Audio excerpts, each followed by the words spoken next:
जादुई टीवी। सुनो, तुम्हारे बाबूजी तो कब के गुजर गए। अब उनका जो सामान है वो पड़े पड़े कबाड़ा हो रहा है। बेच ही दो, कुछ पैसे आ जाएंगे। बात तो सही है। अगले संडे फुर्सत में यही करेंगे। अगले संडे रोहित सारा सामान कबाड़ी को घर बुला के दे देता है। तभी उसकी नजर बाबूजी की पुरानी टीवी पर जाती है, जो इतने सालों तक कूड़े में पड़ी थी, फिर भी चमचमा रही थी। टीवी तो देखो, जैसे एकदम नई हो। हाँ, बाबूजी को टीवी देखना बहुत पसंद था। उनका सपना था कि वो टीवी पे आए। एक बार मौका भी था जब वो अपने गांव के गाने सुनाने किसी चैनल पर जाने वाले थे, पर मैं और मेरा भाई लड़ पड़े और बाबूजी को घर पर ही रुकना पड़ा। चला के देखें क्या? हाँ हाँ, क्यों नहीं, देख लेते हैं। पर शायद ही चले। बाबूजी ने उस लड़ाई के दिन के बाद टीवी देखना ही छोड़ दिया था। टीवी चालू करने के लिए उसमें केबल वायर लगा दिया जाता है। एक न्यूज चैनल चालू हो जाती है। स्वर्ग की सीढ़ी के रास्ते हैं तीन, तीनों के तीन रास्ते हैं संगीन। पहला रास्ता है सांप की बीन, दूसरा रास्ता घर में बिछा कालीन, तीसरा रास्ता कलकत्ता से चीन। ये क्या बकवास खबर है, कुछ अच्छा लगा दो। अरे आप बोलो तो सही, कोई अच्छी खबर सुना देता हूं। मेरा तो काम ही खबर देना है। अरे बाप रे, टीवी बात कर रही है। हाँ, ये न्यूज वाला मुझसे। हाँ हाँ, आपसे ही तो बात करूंगा ना, आपके घर में हूं तो। अरे, ये सपना है क्या? तुम हमसे बात नहीं कर सकते? अरे सपना नहीं भाई साहब, ये टीवी जादुई टीवी है। बोलो, क्या खबर सुननी है, वरना ब्रेक लेने का टाइम आ जाएगा। सुप्रिया घबरा के टीवी बंद कर देती है। वो क्या था? अरे एक बार और चालू करके देखे, फिर से बात करेगा तो चैनल बदल देंगे। सुप्रिया फिर टीवी चालू कर देती है। अरे ऐसा कोई मुंह पे टीवी बंद करके जाता है क्या? मुझे बुरा लगा आपका नेचर। चाय पानी तो पूछो। सुप्रिया टीवी के बटन से चैनल बदल देती है। अब टीवी पर एक फिल्म चल रही है। अरे ये तो सूर्यवंशम है ना? हाँ, और ये ठाकुर को जहर की खीर दे दी और उसको पता भी नहीं है। ए भाई, खीर मत पीना, उसमें जहर है, मत पीना। ठीक है महाशय, जैसा आप कहें। हाँ। अरे, आपकी बात मान ली, पूरी पिक्चर ही अब तो बदल जाएगी। मतलब ये सच में जादुई टीवी है? तभी वहां कबाड़ी आ जाता है। भैया, टीवी के 150 रुपए दूंगा, चलेगा? अरे 1.5 करोड़ में भी ना दे तुमको ये टीवी हम। अरे 1.5 करोड़ खरीदने को होते तो तुम्हारे घर में ये पानी चाय नहीं पीता, अंबानी या टाटा के घर बैठा कोल्ड कॉफी पीता। रोहित कबाड़ी का हिसाब करके उसे वहां से चलता करता है और अपने भाई शशिकांत को फोन लगा के बुलाता है। शशि थोड़ी ही देर में वहां पहुंच जाता है। क्या हो गया भैया? अरे बाबूजी का टीवी याद है?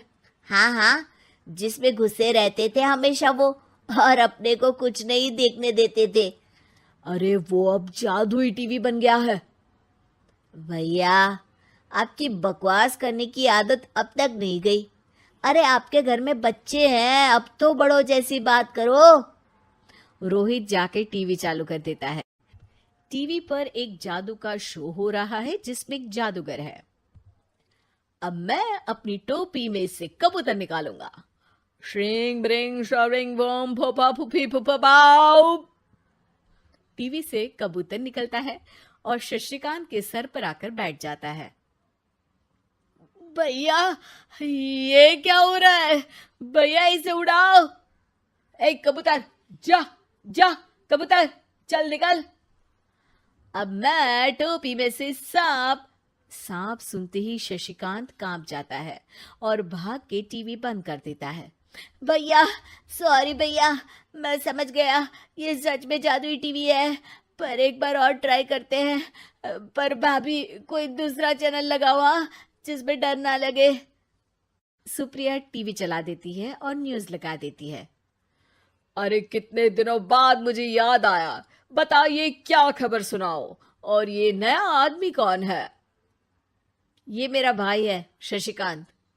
ओह यस, वही है ना जिससे तुम लड़ लिए थे किसी बात पे, और तुम्हारे बुढ़ाओ पिताजी गुस्सा हो गए थे और टीवी को संन्यास दे दिया था। हैं? तुमको कैसे पता ये सब? इस टीवी में रहने वाले आदमी से लेकर कबूतर तक को तुम्हारे बाबूजी और तुम्हारी बातें पता है, इसलिए तो ये जादुई टीवी है।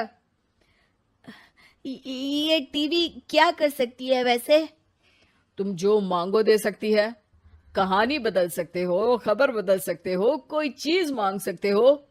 अरे भैया, ये टीवी मैं लेके जा रहा हूँ। बाबूजी का लाडला तो मैं ही था ना। अरे ऐसे कैसे? मैं बड़ा बेटा था, अब तक मेरे घर में टीवी थी ना। अब तक कहाँ गए थे पिताजी के लाडले? तुम्हारी गलती का एहसास भी है। अरे भैया, ज्यादा ना बोलो वरना भूल गए आपके दांत तोड़ दिए थे मैंने उस लड़ाई में। मेरी बीवी के सामने मेरी बेइज्जती करता है। रुक। दोनों भाई हाथापाई पे उतर जाते हैं। रुक, बताता हूं तुझे कि कौन बड़ा है। अरे छोटे का दम तो देख लीजिए आप। ये खबर आपके बाबूजी को देता हूं। तभी टीवी अचानक बंद हो जाता है। अरे शायद टीवी नाराज हो गया। और लड़ लो, आए बड़े खली बनने। टीवी से एक तेज रोशनी निकलती है और टीवी में बाबूजी दिखाई देते हैं। बाबूजी आप? इतना चकरा क्यों रहा है? अपने बाप को नहीं पहचानता क्या? ये तो ऐसा ही है बाबूजी। प्रणाम बाबूजी। अरे चुप कर, तुम दोनों ही उल्टे हो। तुम्हारी वजह से मैंने टीवी में आने के सपने को छोड़ दिया, तुम्हारी लड़ाई की वजह से। और तो और, जितना मैं अपनी बीवी को नहीं देखता था उतना टीवी को देखता था, वो भी छोड़ दिया तुम दोनों की लड़ाई की वजह से। और अब मरने के बाद जब मैंने टीवी को जादुई टीवी बना दिया तो भी तुम इसका फल लेने की जगह लड़ रहे हो। अरे तुम तो लायक ही नहीं हो। अब तुमको बाबा जी का ठुल्लू भी नहीं मिलेगा। बाबूजी चले जाते हैं। टीवी बंद हो जाता है। रोहित और शशिकांत गिड़गिड़ा के टीवी के सामने हाथ जोड़ के बाबूजी को बुलाते हैं, पर टीवी सिर्फ धुआं निकालता रहता है।